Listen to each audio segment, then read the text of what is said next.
Saturn planet, जिसे शनि ग्रह के नाम से भी जाना जाता है, सोलर सिस्टम में सूर्य से ग्रह की सीरीज में यह छठा प्लैनेट है।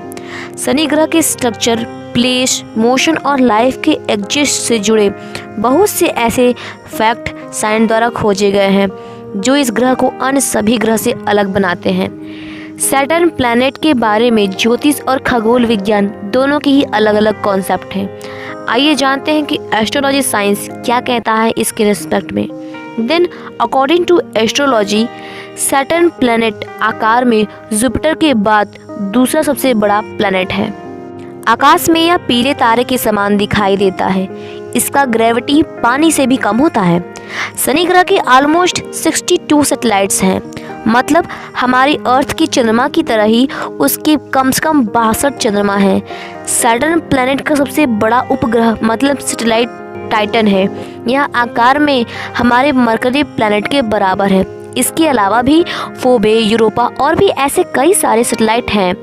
फोबो सैटेलाइट की यह क्वालिटी है कि ये बाकी सभी प्लैनेट्स के रिस्पेक्ट में अपोजिट डायरेक्शन में रोटेट करता है, मूव करता है।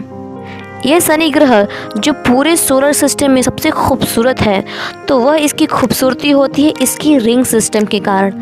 शनि ग्रह के चारों ओर जो रिंग सिस्टम है वह दूर से नीला नज़र आता है। साइंटिस्ट आज भी इस रिंग सिस्टम को लेकर काफ़ी शॉक्ड हैं कि आखिरकार ये रिंग सिस्टम किस चीज़ के बने हैं। कहते हैं कि इसके चारों ओर छोटे छोटे कणों से मिलकर यह रिंग बना होगा। साइंटिस्ट का मानना है कि इसके एटमॉस्फेयर में सिर्फ और सिर्फ गैसीय स्ट्रक्चर है जिसमें हाइड्रोजन और हीलियम गैसें पाई जाती हैं। शनि के चारों ओर लगभग 12 रिंग्स हैं और 2 empty space. And according to astrology, Shani का डायामीटर हमारे अर्थ के डायामीटर से 9 टाइम्स ज़्यादा है, जबकि इसका डेंसिटी 8 टाइम्स लो है। अपने एक्सिस पर घूमने में यह प्लैनेट लगभग 10 घंटे 34 मिनट लगाता है। कहते हैं कि शनि ग्रह में लगभग पृथ्वी जैसे एक तो नहीं बल्कि 763 धरतियां आसानी से समा सकती हैं। इसका एक वर्ष धरती के लगभग 30 साल के बराबर होता है। सैटर्न प्लैनेट के चारों ओर बने रिंग सिस्टम बहुत ही पतले होते हैं, लेकिन आप इन्हें टेलीस्कोप की हेल्प से काफ़ी ही आसानी से देख सकते हैं। जैसा कि आप सभी जानते हैं कि जुपिटर पर सबसे तेज़ हवाएं चलती हैं, लेकिन सैटर्न प्लैनेट्स पर चलने वाली हवाएं सोलर सिस्टम की अन्य सभी प्लैनेट्स पर चलने वाली हवाओं से भी तेज होती हैं। शनि ग्रह का मैग्नेटिक फील्ड बेहद पावरफुल होता है। आपकी जानकारी के लिए बता दें तो शनि का मैग्नेटिक फील्ड हमारे अर्थ के मैग्नेटिक फील्ड के कंपैरिजन में लगभग 578 टाइम्स ज़्यादा पावरफुल है। लगभग 700 ईसा पूर्व के आसपास असरियन द्वारा सबसे पुराने रिकॉर्ड्स में शनि को मेंशन किया गया था। उन्होंने शनि का नाम स्टार ऑफ निनीव रखा, जो रात के समय आकाश में चमकने वाली एक शक्ति थी। सैटर्न प्लैनेट पर पाई जाने वाली ऋतुएं शनि ग्रह की स्वयं उत्पन्न की गई गर्मी से बदलती हैं। यह ग्रह मतलब इस ग्रह का जो मौसम है, मानसून है, वह सन पे डिपेंड नहीं करता। पूरे सोलर सिस्टम में शनि सबसे कम डेंसिटी वाला प्लैनेट्स है।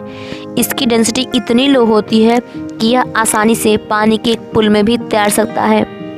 हमारे देश के ही नहीं बल्कि पूरे विश्व के सर्वोत्तम साइंटिस्टों में शुमार गैलीलियो ने पहली बार 1610 ईस्वी में शनि को देखा था। उन्होंने इस ग्रह के दोनों एक पेयर्स को देखा, जिसके कारण उन्होंने कंक्लूजन निकाला कि शनि एक ट्राईएंगल प्लैनेट है। लेकिन समय बीतने के अनुसार शनि ग्रह को लेकर साइंटिस्ट द्वारा किए गए रिसर्च से ये क्लियर हो गया कि गैलीलियो ने जिस पेयर को देखकर इस प्लैनेट को ट्राईएंगल प्लैनेट बताया था, वो वास्तव में सैटर्न के रिंग थे, न कि कोई ट्राईएंगल प्लैनेट। शनि ग्रह को लेकर शुरू से ही साइंटिस्टों को एक अलग ही मौज था कि काश वो इस ग्रह के बारे में जान पाए। इसीलिए शनि ग्रह के इनसेलेडस उपग्रह को लेकर नासा के साइंटिस्ट का मानना है कि इस उपग्रह पर एलियन जीवन हो सकता है। इसी रीजन से नासा ने इस उपग्रह के पास चक्कर लगा रहे हमारे स्पेस यान कैसनी को नष्ट करने का डिसीजन लिया, क्योंकि फ्यूचर में अंतरिक्ष यान में आई टेक्निकल प्रॉब्लम के कारण ये अंतरिक्षयान इनसेलेडस उपग्रह और वहां रहने वाले एलियंस के जीवन को प्रभावित ना कर दे। आपकी जानकारी के लिए बता दें कि नासा ने इस कैसनी अंतरिक्ष यान पर लगभग $4 बिलियन रुपए खर्च किए थे। नासा के मुताबिक यह माना जाता है कि शायद इस इनसेलेडस उपग्रह शनि के इस सबसे बड़े इनसेलेडस उपग्रह के पास एलियन जीवन हो सकता है। धरती पर जीवन है ये तो सभी जानते हैं, लेकिन साइंटिस्टों को हमेशा से ऐसी खोज रहती है कि काश कोई और भी ऐसा प्लेनेट हो जिस पे अर्थ के जैसे इन्वायरमेंट हो और वहाँ पे भी जीवन फल फूल सके। इसलिए नासा लगातार इस स्पेस सेंटर से संपर्क किए हुए कर रहा है। तो फ्रेंड्स, ये थी सैटर्न के बारे में कुछ खास जानकारियाँ। I hope you all like it, so please keep watch my channel.